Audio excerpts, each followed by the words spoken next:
Halo semuanya, perkenalkan nama saya Wisnu Chandra Margono dengan NIM 19090760029. Saya dari program studi S1 Teknik Elektro Fakultas Teknik Universitas Mula Warman. Maksud dari video kali ini adalah untuk memenuhi tugas yang diberikan oleh Bapak Dr. Eng Insinyur Aji Eri Burhandeni STMAIT dan Dr. Didit Suprihanto STMKOM dengan mata kuliah yang diampunya yaitu Artificial Intelligence atau kecerdasan buatan. Di sini saya akan bahas tentang jurnal internasional yang saya ambil judulnya yaitu A Self-Diagnosis Medical Chatbot Using Artificial Intelligence. Kita ke slide selanjutnya. Pengertian dari chatbot. Apa itu chatbot? Jadi chatbot yang juga kita kenal sebagai talkbot, chatterbot, bot, IM bot, agent interaktif, atau artificial conversational entity adalah program komputer yang melakukan percakapan melalui metode pendengaran atau tekstual. Pemrograman ini dirancang untuk memberikan tiruan bagaimana manusia akan mengobrol. Dan dengan demikian, ia bertindak sebagai mitra percakapan dari manusia tersebut. Untuk berbagai tujuan, praktis seperti layanan pelanggan atau akuisisi informasi, digunakan dalam sistem dialog. Pengertian lain dari chatbot atau dapat kita simpulkan adalah semacam program komputer yang berinteraksi dengan pengguna menggunakan bahasa alami atau bahasa percakapan kita sehari-hari, bahasa baku yang kita gunakan. Kemudian, apa harapan dari chatbot di bidang medis? Jadi, harapan chatbot di bidang medis adalah yang pertama, percakapan text to text yang menanyakan pengguna tentang masalah kesehatan yang mereka alami. Jadi, seumpamanya ada seseorang yang mengalami sakit atau gejala-gejala penyakit, chatbot di bidang medis ini sangat berguna, yaitu dengan percakapan text to text. Kemudian yang kedua, bot kemudian mengajukan serangkaian pertanyaan kepada pengguna tentang gejala mereka untuk mendiagnosis penyakit. Jadi, seseorang mengalami penyakit, kemudian mereka sharing di chatbot tersebut tentang gejala-gejala penyakit yang mereka alami. Kemudian chatbot pun melakukan pertanyaan-pertanyaan untuk mendalami penyakit apa sebenarnya yang mereka alami. Kemudian bot memberikan saran tentang gejala yang berbeda untuk mengklarifikasi penyakit. Jadi bot memberikan saran-saran berupa pertanyaan mungkin untuk mengklarifikasi penyakit apa sebenarnya yang mereka alami. Kemudian berdasarkan jawaban dari pengguna ditemukan penyakit yang akurat atau penyakit yang tepat dan menyarankan ke dokter jika perlu dikonsultasikan karena terjadi penyakit besar.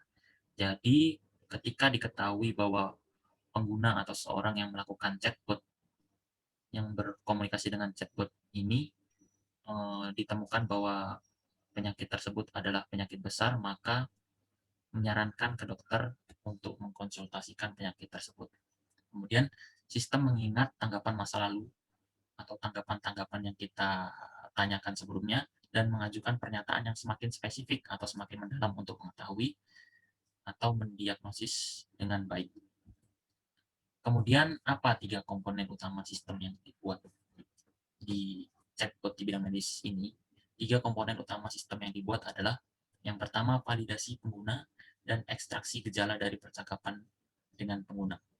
Yang kedua, pemetaan akurat dari gejala yang diekstrasi dan berpotensi ambigu ke gejala yang didokumentasikan dan kode gejala tersebut sesuai database yang telah diinput sebelumnya.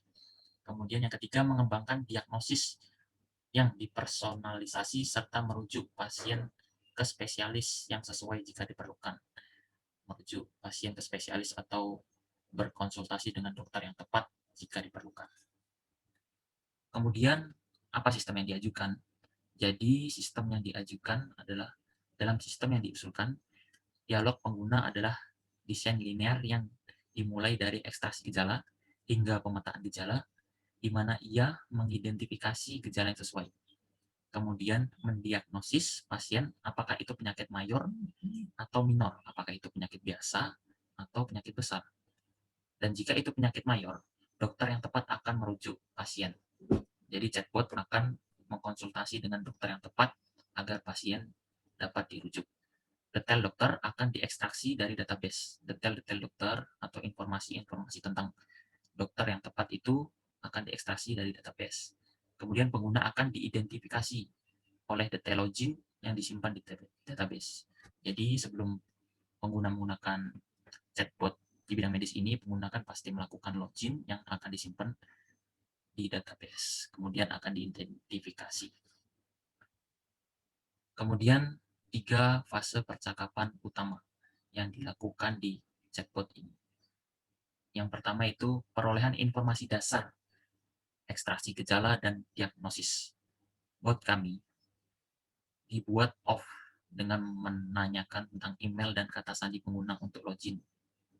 Jadi, bot ini pada mulanya dibuat yang pertama-tama agar penggunanya dapat login dengan email dan kata sandinya dengan privasi yang dijaga. Kemudian akan memasuki lingkaran status ekstraksi gejala hingga memperoleh informasi yang cukup untuk diagnosis. Jadi dari setelah kita login, kita akan memasuki lingkaran status ekstraksi gejala.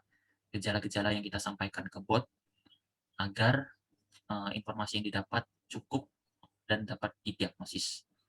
Kemudian pengguna memiliki opsi untuk memasuki loop lagi untuk berbicara dengan dokter tentang serangkaian gejala lain. Setelah dari sini, setelah didiagnosis, pengguna juga diberikan kesempatan untuk berbicara dengan dokter, berkonsultasi tentang masalahnya, masalah minor atau mayor. Ketika mayor, dia akan berkonsultasi dengan dokter karena chatbot tidak dapat mengidentifikasi atau dia mengidentifikasi tetapi permasalahan dari orang tersebut mengalami penyakit yang besar, maka dia dapat berkonsultasi dengan dokter. Jika dia menemukan masalah yang minor atau kecil dan terselesaikan dengan chatbot tersebut, maka masalah pun selesai. Kemudian setelah menerima diagnosis pertama mereka dan opsi lainnya adalah pengguna dapat melihat riwayat obrolan mereka tentang apa yang telah mereka diskusikan. Jadi riwayat tentang percakapan text to text antara pengguna dengan chatbot tersebut akan tersimpan dan dapat melihat apa saja gejala-gejala yang mereka alami. Kemudian chatbot yang telah mengirimkan penyakit apa yang pengguna alami tersebut dapat dilihat kembali agar masalahnya nanti yang dapat diselesaikan dengan baik. Kemudian kita masuk dalam fungsional arsitektur. Yang kita lakukan sebagai user atau seseorang yang mengalami gejala penyakit yang pertama adalah login pengguna, di mana detail pengguna akan disimpan dalam database. Jadi kita melakukan login, dan pada saat kita login, seumpama kita menggunakan email dan kata sandi kita akan disimpan di database. Kemudian pengguna dapat memulai percakapan mereka dengan chatbot dan akan disimpan dalam database untuk referensi di masa mendatang. Setelah mereka login dan data yang disimpan di database, pengguna dapat bercakap-cakap dengan chatbot tersebut melalui web text chat. Kemudian percakapan tersebut akan disimpan di database agar pengguna dapat melihat kembali apa yang mereka lakukan atau yang mereka percakapan text to text dengan textbox di masa mendatang. Kemudian chatbot akan mengklarifikasi gejala pengguna dengan pertanyaan serius dan konfirmasi gejala akan dilakukan. Penyakit tersebut akan dikategorikan sebagai penyakit minor dan mayor. Jadi setelah pengguna melakukan percakapan dengan chatbot kan pasti akan mengirimkan pertanyaan-pertanyaan agar penyakit tersebut lebih spesifik lagi. Kemudian akan dikategorikan sebagai penyakit yang minor atau penyakit yang mayor. Chatbot akan menjawab apakah itu penyakit mayor atau minor, penyakit biasa atau penyakit yang serius.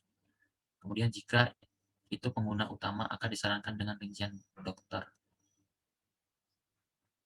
untuk agar masalahnya terselesaikan nantinya. Nah, di sini ketika masalah yang diketahui adalah masalah mayor, maka chatbot akan menyarankan untuk dirujuk ke dokter sesuai dengan rincian atau detail dari dokter sesuai dengan penyakit yang mereka alami. Kemudian pengguna validasi dan ekstraksi gejala. Di sini kita dapat memvalidasi detail login pengguna yang terjadi. Kemudian, kedua gejala diekstraksi menggunakan algoritma pencarian string, di mana substring yang mewakili gejala diidentifikasi dalam input teks bahasa alami atau bahasa sehari-hari yang kita lakukan. Kemudian, ketika pengguna memberikan nama gejala secara langsung, seperti misalkan batuk, demam, dan mual, sistem akan dengan mudah mengidentifikasi hal tersebut. Kemudian, tetapi bagaimanapun sistem juga harus dapat menangani input seperti ketika saya membaca, saya baik-baik saja pada awalnya, tetapi seiring waktu mata saya tampak lelah dan saya mulai melihat 2 kali lipat. Nah, dalam hal ini sistem sebenarnya harus mengekstrak substring seperti mata lelah dan melihat ganda, dan bukan substring seperti baca atau oke. Substring harus teridentifikasi dengan tepat, yaitu permasalahannya itu apa?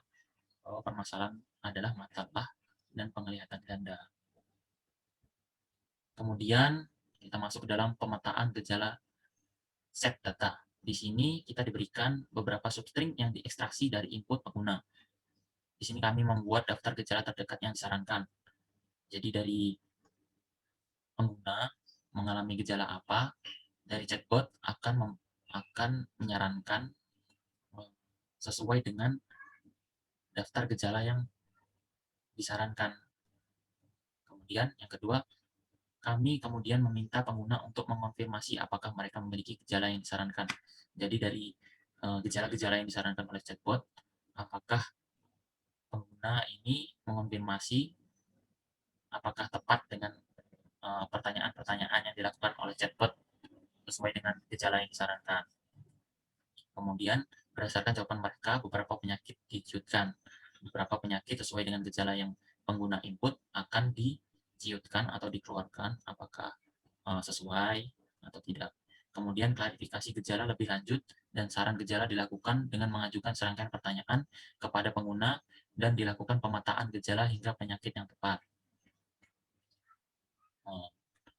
Chatbot akan melakukan pertanyaan bagi pengguna, kemudian dilakukan pemetaan gejala hingga penyakit yang diderita pengguna itu tepat apa sih penyakitnya.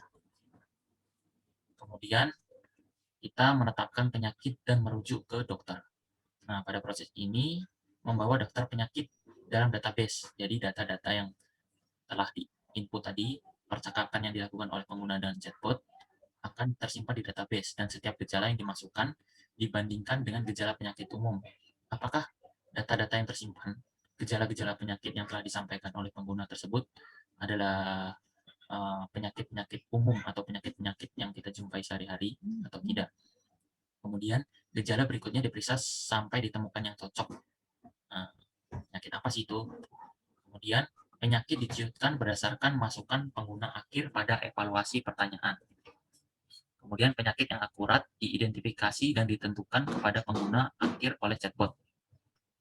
Chatbot kemudian akan memeriksa apakah penyakit yang teridentifikasi adalah masalah besar atau penyakit yang sangat serius atau masalah kecil atau penyakit yang sederhana saja yang dapat diselesaikan berdasarkan kondisi yang dibangun di chatbot.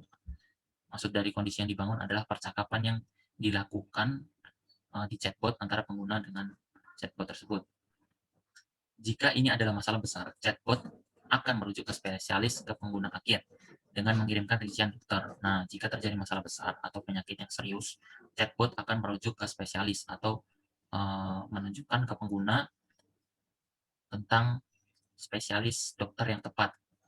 Nah, di chatbot tersebut kan sudah terdapat data-data rincian dari dokter spesialis apa saja. Kemudian, dan jika itu adalah masalah kecil, chatbot menentukan penyakit. Nah, chatbot akan menentukan langsung apa penyakit yang diderita oleh pengguna dan memberitahu pengguna akhir dengan pertolongan pertama atau pengobatan dan meminta untuk segera mengunjungi dokter. Nah, demikian pembahasan kami mengenai jurnal internasional ini.